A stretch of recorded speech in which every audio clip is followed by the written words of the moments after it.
अंगद?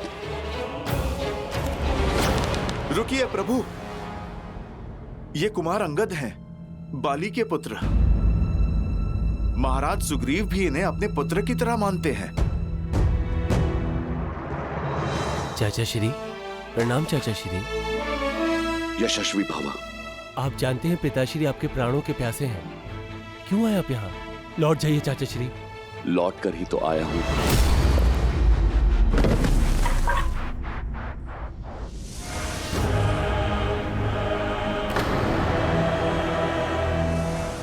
और सीधा उस काल के पास जाएगा जहां से कोई नहीं लौटता।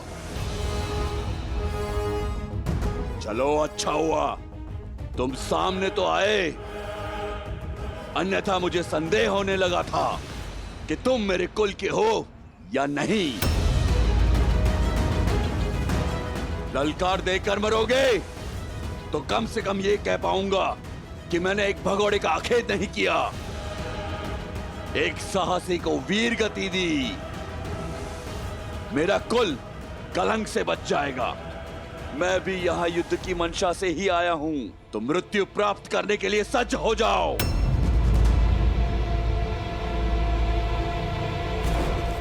भागता कहां है कायर? आज तेरा अंत निश्चित है।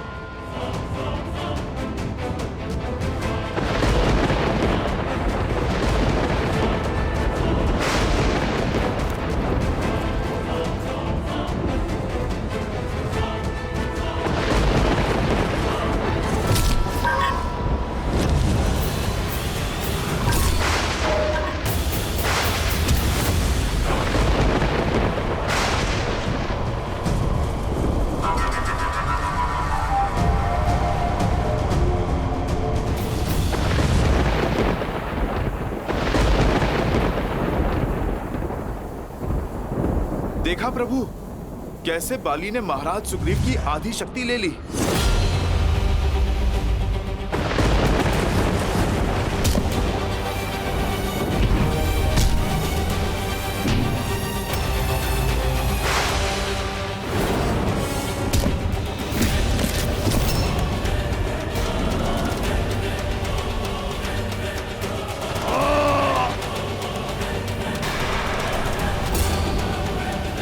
बस इतना ही, और बल लगाओ चित्कार में कायर, और चीखो। तुम्हारी मृत्यु से अधिक प्रसन्नता मुझे तुम्हारी ये पीड़ा देखकर हो रही है। चाहूं तो मैं तुम्हें अभी तिनके की भांति मसल सकता हूं, किंतु मैं ऐसा करूंगा नहीं। जाओ, दूषक की भांति जाकर छिप जाओ अपने बिल में।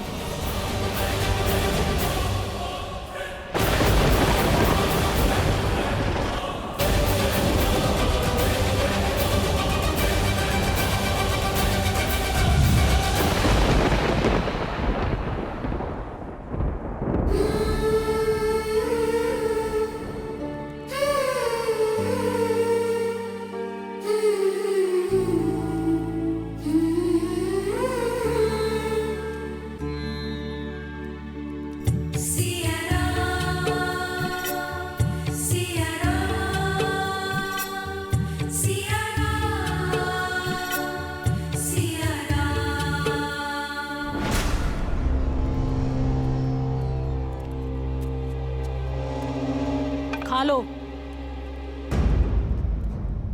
मरना तो है ही, भूखी रहकर क्यों? जब तक दशानन प्रसन्न है खा लो, और यदि दशानन रुष्ट हो गए तो ना भोजन मिलेगा और ना जल, और ना ही जिसके नाम की तुम रट लगा के बैठी हो वो राम कभी आएगा। लंका अवश्य सोने की बनी है, पर मकड़ी के पाश की भांति है। रहस्यों का पिटारा है ये लंका। जन्म यहाँ लिया, जीवन यहाँ बिताया, और हमें भी नहीं पता कि ये लंका कितनी बड़ी है और इसमें कितना रहस्य छुपा है। यदि तुम्हारा राम तैरते डूबते यहाँ तक आ भी गया, तब भी तुम्हें खोज नहीं पाएगा वो। दशों लोकों के स्वामी लंकापति महाराज दशानन पधार रहे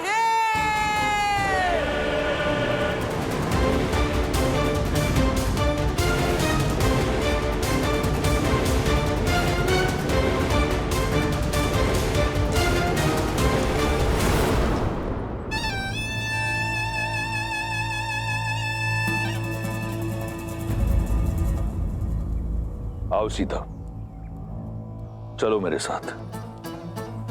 ये मेरा सबसे प्रिय अनुज, मेरा सबसे घनिष्ठ मित्र, मेरे पुत्र समान और मेरा सबसे विश्वासप्रद मंत्री विभीषण है। ये एक वनवासिनी का हरण करने वाले राक्षस का आदेश नहीं,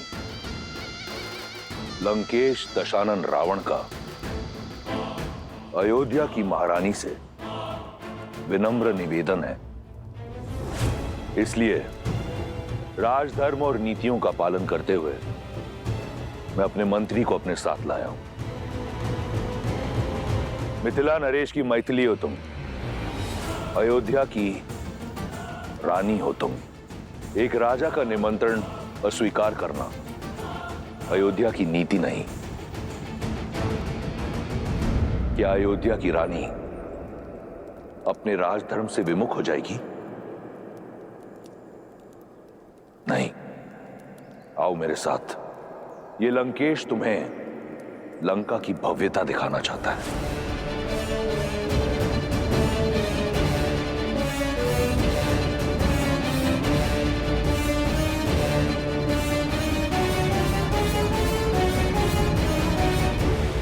चलो।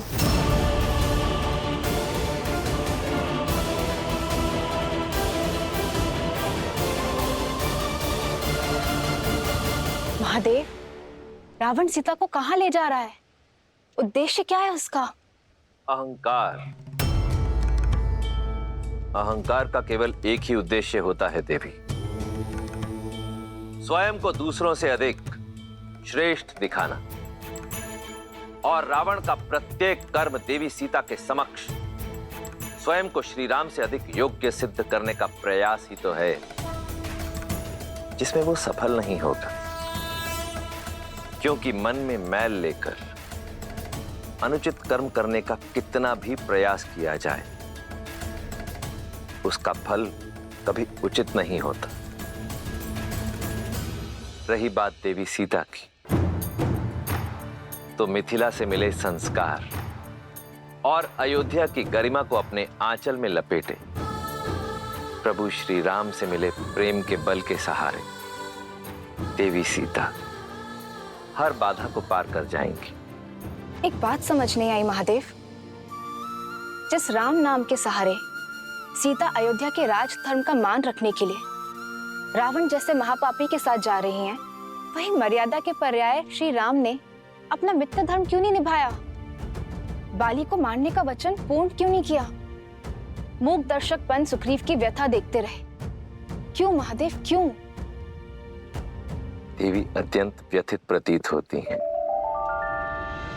मर्यादा पुरुषोत्तम है श्री राम, और मर्यादा पुरुषोत्तम की मर्यादा पर कभी संदेह नहीं करते देवी।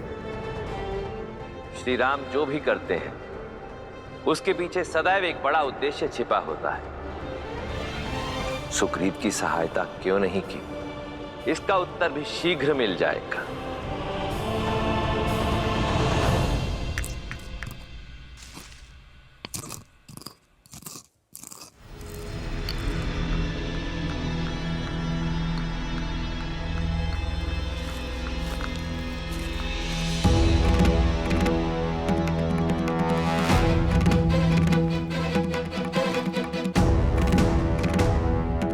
मेरे घाव पर औषधि लग रही है अयोध्या कुमार।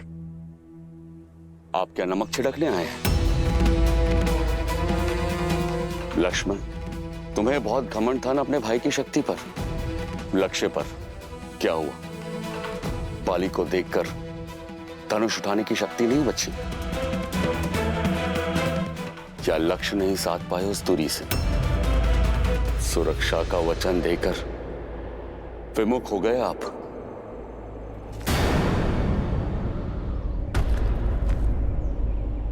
पर आपका भी क्या दोष? बाली के बल से बड़े बड़े योद्धा भी भयभीत हो जाते हैं। आपके हाथ भी भय से कांप गए होंगे। सीमा मत लांघिए वानर राज। भूलिए मत, जिन पर लांछन लगा रहे हैं वो रघुवंशी दशरथ नंदन श्री राम हैं। जिनके शौर्य का तेज ढक सके ऐसा मेघ अब तक जन्मा नहीं है।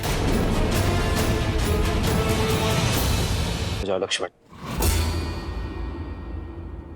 मेरे मित्र को उल्हाना देने का पूरा अधिकार है। तन की पीड़ा से अधिक मन की पीड़ा का बाहर निकलना आवश्यक है। धैर्य रखिए महाराज। जिनका जन्म ही उद्देश्य पूर्ति के लिए हुआ है, वो बिना उद्देश्य कुछ नहीं करेंगे। महाराज, यदि प्रभु ने बाण नहीं चलाया तो उसका कोई कारण अवश्य होगा। क्या कारण होगा हनुमान? और अब क्या मैं अपने मन की व्यथा तक नहीं कह सकता? आप पर आपकी मित्रता का विश्वास का मोल अपने जीवन से चुकाना पड़ सकता था मुझे। ऐसी होती है मित्रता। सच्ची मित्रता तो वो है जो अपने मित्र को हानि से बचाए, उसके प्राण की रक्षा करे, ना ही उसके प्राणों का संकट बन जाए। मित्र, मैंने बाण इसलिए नहीं चलाया मित्र, क्योंकि तुम्हारे प्राण रक्षा करना चाहता था। धनुष मैंने अवश्य उठाया था, लक्ष्य भी साधा था, ना अपना वचन भूला हूं मित्र, और ना ही बाली से भयभीत हुआ हूं। हाँ, भ्रमित अवश्य हुआ हूं। मुझे ये ज्ञात ही नहीं था मित्र कि आप दोनों भाई दिखने में बिल्कुल एक समान हैं। आप दोनों का रूप रंग, भाव भंगिमा, आकार विकार, नाक नक्श इतने समान हैं। ये सत्य है मित्र कि मैं ये निर्णय ही नहीं कर पाया कि आप दोनों में से कौन बाली है और कौन सुग्रीव।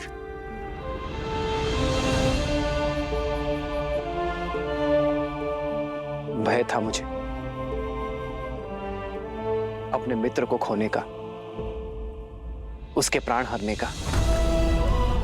बाली के स्थान पर यदि मेरे बाण आपको लक्ष्य बना देते तो मैं स्वयं को कभी क्षमा नहीं कर पाता मित्र। बस यही कारण है कि मेरे हाथ रुक गए।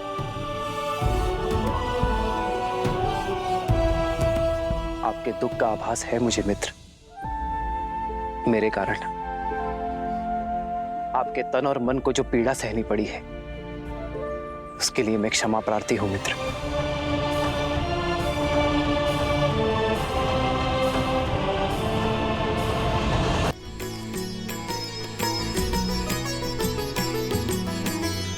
एक रूप तुम भ्राता दो, तेहि भ्रमते नहीं मरे सो।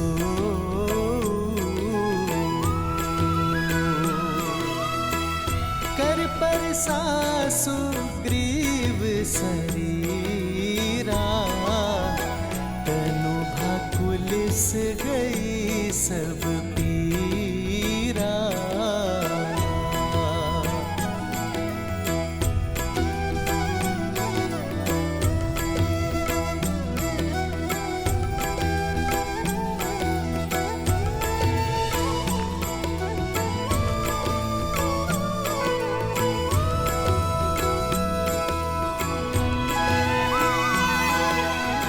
क्षमा मांगकर मुझे और लज्जित ना करे श्री राम।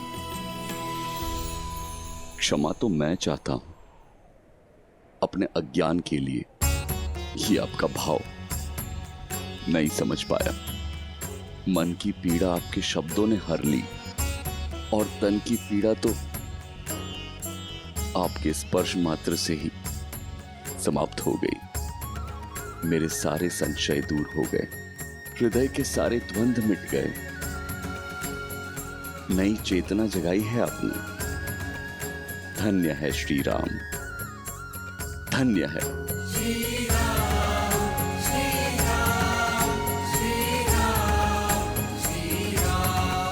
बताइए,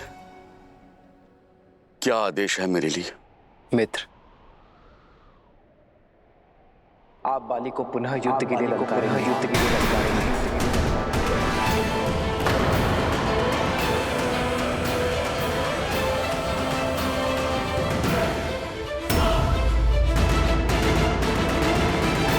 श्री राम।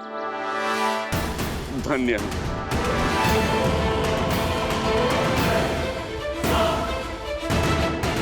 जिनके नाम मात्र से जन्म मरण का भवसागर तर जाए, जिनके दर्शन मात्र से जन्मों का दुख मिट जाए। महाराज, उनके स्पर्श से आपकी पीड़ा तो दूर होनी ही थी। हनुमान, अपने वाक चातुर्य से, अपने प्रेम और अपने आदर से इस नर को नारायण मत बनाओ। हनुमान,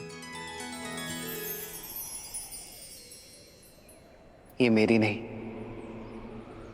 मित्रता की शक्ति है। स्नेह और करुणा रस में डूबी मित्रता अमृत होती है, जो अपने स्पर्श से तन की पीड़ा हर लेती है। ये शक्ति मित्रता की ही है हनुमान, जो एक के बोल दूसरे के मन में उत्साह जगा देते हैं। यदि गुणगान गाना ही है हनुमान, तो मित्रता की करो, क्योंकि मित्रता से बड़ी इस संसार में और कोई शक्ति नहीं है। आप पर, आपकी मित्रता पर संदेह करने का पाप किया है मैंने, मुझे क्षमा कर दीजिए। बताइए, क्या आदेश है मेरे लिए? मित्र, आप बाली को पुनः युद्ध के लिए ललकारेंगे।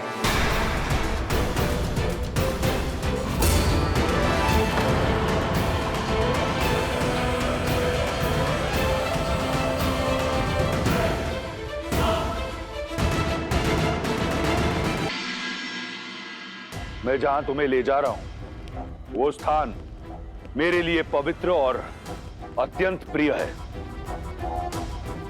लंका का सभागार। देखो, देखो इसकी भव्यता।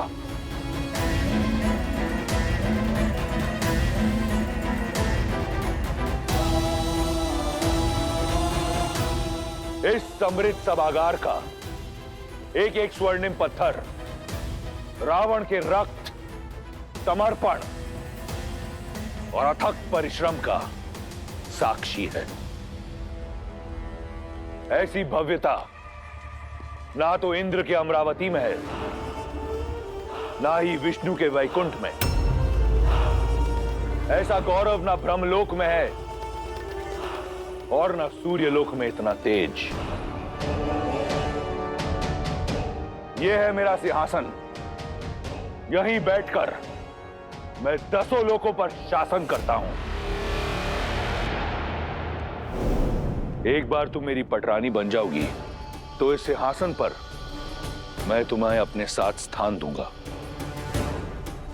बस एक बार मेरा प्रस्ताव स्वीकार कर लो।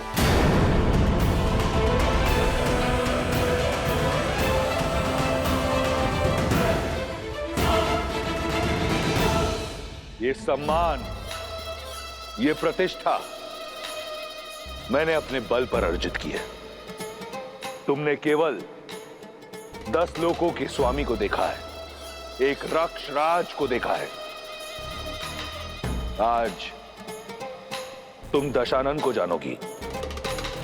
वो दशानन जिसका बचपन अभाव में बीता, जिसने एक टूटी कुटिया में जन्म लिया, अपने साहस और हठ से भव्यता का ये महासागर पाया, अपने पिता का परित्याग सहा, भूख और प्यास से बिलखते हुए अपने भाई बहनों का करुण रुदन सहा, बलशालियों का तिरस्कार सहा।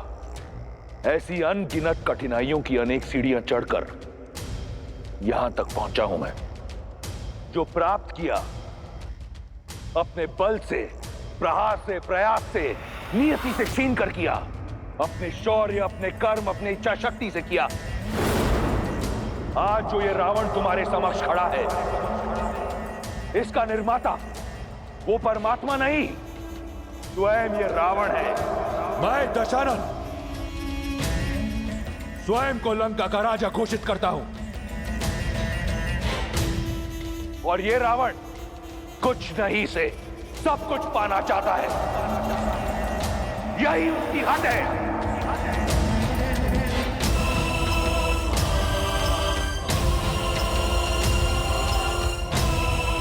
बस यही है लंकेश दशानन रावण की कथा, उसकी विजय गाथा। तुम्हारे राम की कथा क्या है? उसने क्या पाया, क्या अर्जित किया? कौन है राम? रघुवंश का कुल दीपक, राजा नेमी का पुत्र, राजमहल में जन्म लिया, सोने की थाल में रसोइयों से बना 56 भोग खाया। भाग्य ने राजकुमार बनाया उसे, परंतु उसके कर्मों ने एक तुच्छ वनवासी, जो वन के कांटों से लड़ने के लिए पादुका तक नहीं पहन सकता, जो 2 समय का भोजन नहीं ला सकता।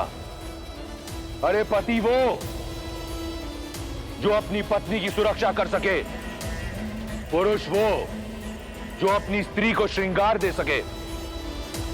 क्या दिया है उस राम ने तुम्हें सीता? ऐसा क्या है कि तुम उस तुच्छ वनवासी से प्रीत लगाकर बैठी हो? ऐसा क्या है कि तुम दशानन को पाने का अवसर खो रही हो? क्या है राम मेरी तुलना में? यदि तुम्हारी विजय गाथा समाप्त हो गई हो तो मैं अपना उत्तर सुनाऊं? इसी की तो प्रतीक्षा में हूं मैं। ब्रह्मांड विजय के नाम पर इस संसार की हर वस्तु को अपने अधीन बनाने की चेष्टा में तुम ये तो भूल ही गए कि एक स्वाभिमानी स्त्री का प्रेम, उसका सम्मान, उसकी आत्मा कोई वस्तु नहीं है जिसे तुम अपने स्वर्ण की चमक धमक दिखाकर आकर्षित कर सको। जब अपनी इच्छा से अपने श्री राम के लिए उनके साथ चली इस 13 वर्ष की वन यात्रा में एक बात तो स्पष्ट हो गई है रावण, कि एक स्त्री को जीने के लिए सुविधा और संसाधन नहीं, एक साथी का निस्वार्थ और समर्पित प्रेम चाहिए। इस संसार में सबसे बहुमूल्य धन है अपने साथी के साथ बिताए हुए सुख के क्षण, और जो क्षण मैंने श्री राम के साथ बिताए हैं उससे अधिक मूल्यवान तो तुम्हारी इस संपूर्ण लंका के स्वर्ण भी नहीं है। सीता की समृद्धि, श्री राम का प्रेम, उनका साथ है।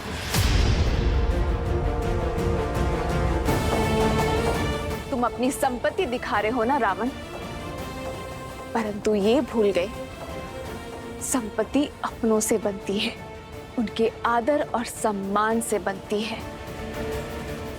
भय से नहीं। तुम्हारे भाई है ना ये? कितना प्रेम और कितना सम्मान करते हैं ये तुम्हारा? या केवल भय है इन्हें तुमसे?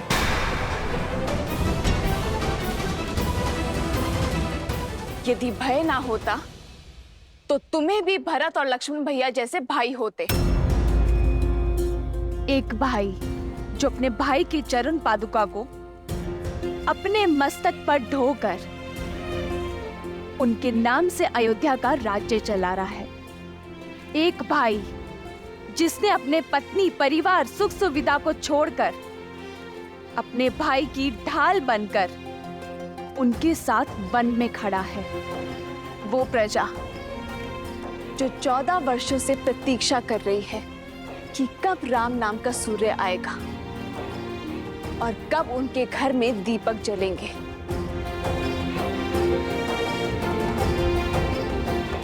क्या है तुम्हारे पास एक भाई जो केवल भय से तुम्हारे साथ है, जिसके मन में और मस्तक में किसी और की भक्ति और किसी और के नाम का तिलक लगा है? एक वो भाई जिसे लालच के कारण तुमने जीवन भर के लिए निद्रा के पाश में बांध दिया है। वो पुत्र जिसे संस्कार नहीं दिए तुमने, पर शस्त्र बनाकर पाला है उसे।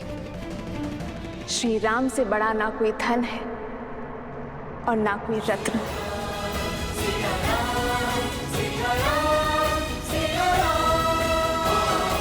जिस सीता को श्री राम ने अपने हृदय के सिंहासन पर बिठाया हो, उसे तुम इस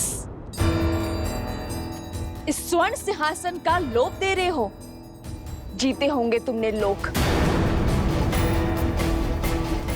किंतु मेरे श्री राम ने अयोध्या से निकलकर इतने हृदय जीते हैं कि यदि तुम गिनने बैठोगे ना, तो तुम्हारा ये जीवन कम पड़ जाएगा। तुम इन स्वर्णिम शिलाओं पर दम ले रहे हो। मेरे श्री राम ने शिलाओं में प्राण दिए हैं। प्रेम वो धागा है, वो बंधन है जो हर लोभ, हर लालसा से परे है।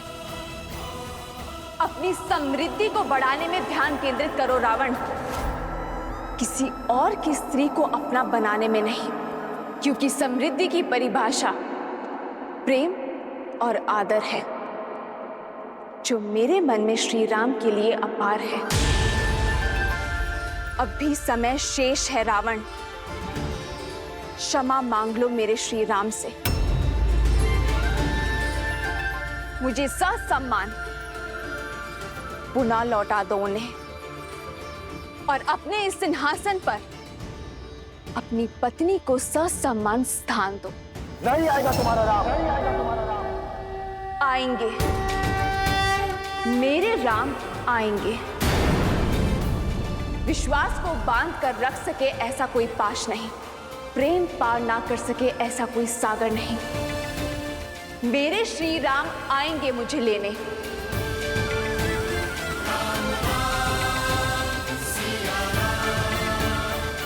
मेरा विचार है हमारा संवाद समाप्त हुआ। अब मैं वाटिका में जाके अपनी समृद्धि का आनंद लेना चाहती हूँ।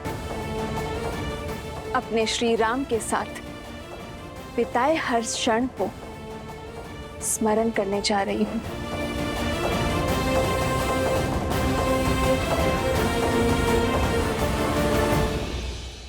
रुको सीता,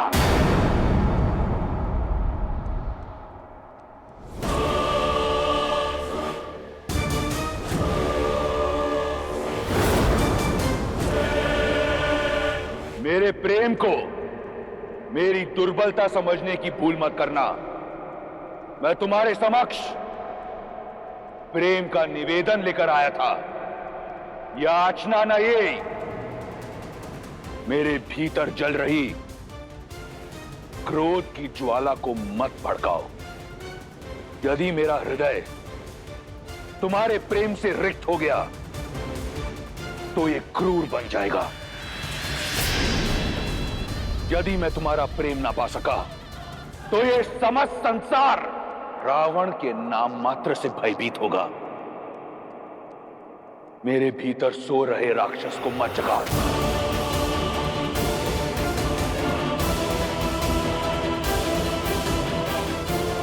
जिस रावण के समक्ष तुम राम के गुण गा रही हो, वो कोई साधारण राक्षस नहीं, राक्षराज रावण है।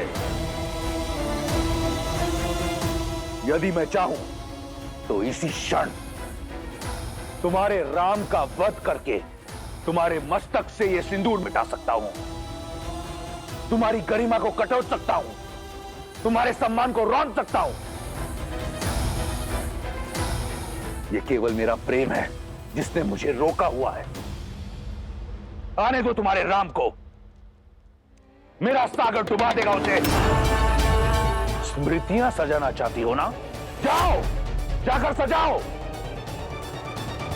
क्योंकि अब अपने राम को देख तो नहीं पाओगी तुम। विभीषण, इससे पहले कि मैं इसका अध्याय यहीं समाप्त कर दूं, ले जाओ इसे। लंका में तुम्हारे इस भाई का समय समाप्त होते हुए देख सकती हूँ मैं। और जब छत गिरती है ना, तो दीवारें भी नहीं बचती विभीषण जी। विभीषण!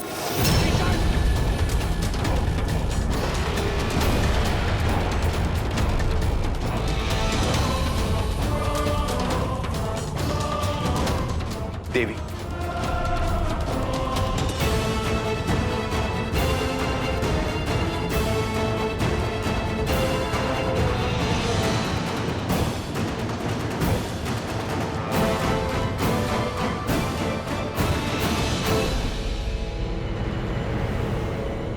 तिनके की भांति कुचल दिया मैंने आज उस विश्वासघाती सुग्रीव को। मेरे समक्ष ऐसे चीख रहा था जैसे गज के पांव के नीचे मूषक। इतना आनंद तो मुझे जीवन में कभी नहीं आया था जितना उस कायर की अस्थियां चटकाने में आया। ऋषिमुख पर्वत पर किसी गुफा में छुपकर अपने घाव सेक रहा होगा वो। समझ आया पुत्र अंगद? ये वीर भोग वसुंधरा है, अर्थात वीर को हर सुख भोगने का अधिकार होता है। बल सदा विजय होता है। अब वो भगोड़ा मुझे अपना मुख कभी नहीं दिखाएगा। बाहर निकल! कहां छुपा बैठा है कायर? बाहर आ! युद्ध कर मुझसे! बाहर आ! युद्ध कर मुझसे!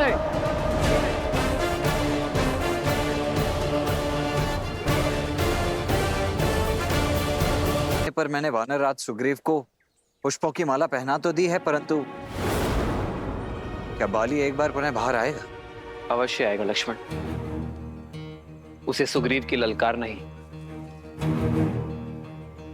अहंकार की पुकार यहां लेकर आएगी। परंतु आप इतने विश्वास के साथ कैसे कह सकते हैं भैया? यदि बाली ने सुग्रीव के गले में वो माला देख ली और उसे संदेह हो गया तो? यदि उसे हमारी योजना का तनिक भी भान हो गया तो फिर? अभिमान की पट्टी बहुत गाढ़ी होती है लक्ष्मण। एक बार नेत्रों पर पड़ जाए फिर कुछ दिखाई नहीं देता। बल के मद में डूबे अभिमानी ये जान ही नहीं पाते कि उन्हें कौन से युद्ध लड़ने चाहिए और कौन से टालने। आज बाली का अहंकार ही उसे यहां तक खींच कर लाएगा। सुग्रीव से लड़ने अवश्य आएगा लक्ष्मण। बाली! कायर! बाहर आ! युद्ध कर मुझसे!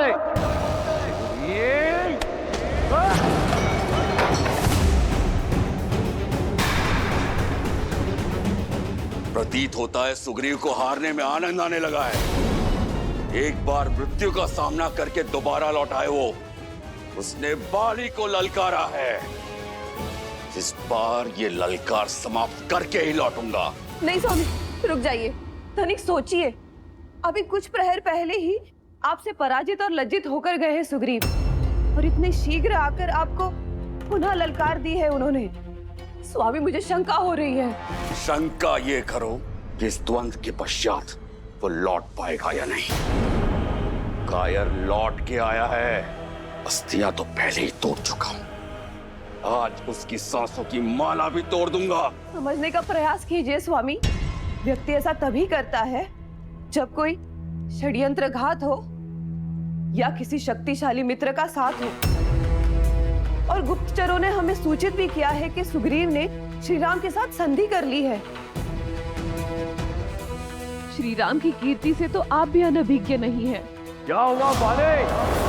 भयभीत हो गया क्या? बाहर निकल बाले! कायर, कहां चुप के बैठा है? स्वामी! बाले! बाहर आ और लड़ मुझसे! नहीं स्वामी, यदि एक युद्ध नहीं लड़ेंगे तो कोई अनर्थ नहीं होगा। श्वेत वस्त्र पर कीचड़ का एक छींटा भी बहुत बड़ा दिखता है तारा।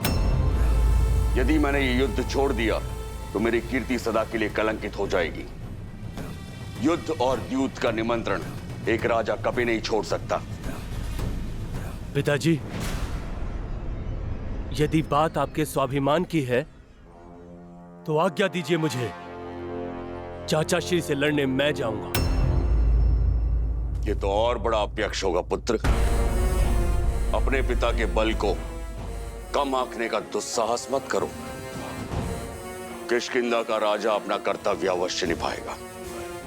आज तो सामने सुग्रीव खड़ा है, कल को यदि युद्ध की ललकार तुमने भी लगाई तो मैं तुमसे भी युद्ध करूंगा। तनिक ध्यान से देखिए, सुग्रीव के गले में पुष्पों की माला है।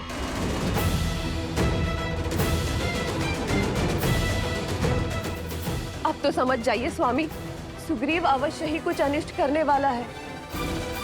कहीं ये संकेत तो नहीं किसी आघात का? यदि पुष्पों की ये माला राम की कोई योजना भी हुई तो भी मैं बाहर जाऊंगा। सुना है राम के विषय में, वो बड़ा ही पराक्रमी है, न्यायवादी है, मर्यादा का प्रतीक है। सोचो तारा, तुम्हारे बाली का भय एक मर्यादा पुरुषोत्तम से भी अधर्म करवाएगा। सोचो क्या कीर्ति होगी मेरी कि मेरे विरुद्ध राम को षड्यंत्र करना पड़ा। आज या तो सुग्रीव के सांसों की लड़ी टूटेगी या राम के मर्यादा की कड़ी